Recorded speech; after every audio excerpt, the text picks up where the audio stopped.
Failure is not a death, yet the mind treats it as such. Every falter, every misstep is seized and embalmed, laid upon the altar of thought, where it is worshipped and dissected. Again and again, the mind becomes a labyrinth, and the echoes of your errors grow louder with every turn.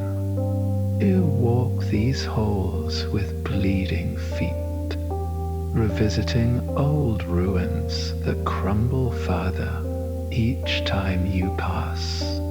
You pick up broken stones, examining them for missed omens, secret codes, hidden justifications. You convince yourself that understanding the shape of the ruin will rebuild it, that mapping every crack will reverse the collapse. But it is ash, and ash does not return to flame. The truth is simpler and crueler. Failure is not a riddle to be solved. It is not a cipher that, once broken, delivers redemption. It is a moment that lived and died and deserves its burial. But the mind, trained by fear and pride, refuses to let the corpse rest. It keeps pulling it into the light, demanding explanations from a silence that cannot answer. Overthinking is the belief that the past owes you clarity. It is the hope that if you need the memory long enough, it will soften into forgiveness. But the past is inert. It does not hear your pleas. It does not change its shape to match your regret. Each spiral of thought tightens the walls.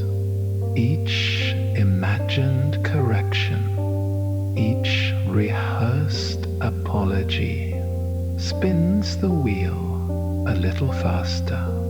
Soon you forget what was real and what you invented in the autopsy of your own hurt.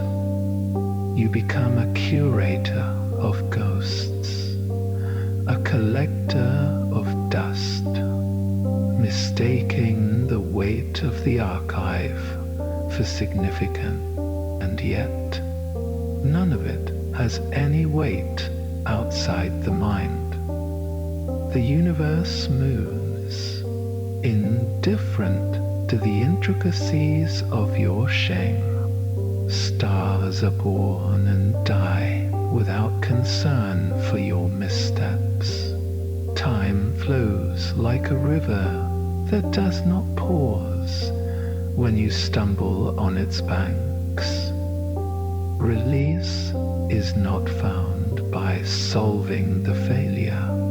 It is found by ceasing to build shrines to it, by recognizing that the mind's obsessive tribute does not redeem the past. It only binds you to it. To overthink is to remain kneeling before a door that has already closed. Freedom begins when you no longer require an answer, when you stand in the ruins and accept them as complete, when you realize that failure is not an aberration to be punished, but a natural consequence of motion. No step is wasted. No misstep erases the fact of movement. You are not the ruins you mourn. You are the one still walking, even if your path crumbles beneath you. You are not the ash. You are the breath that scatters it. The labyrinth was never real. Only your devotion to it made it seem endless. The moment you stop asking why, you step beyond its walls and find the sky waiting.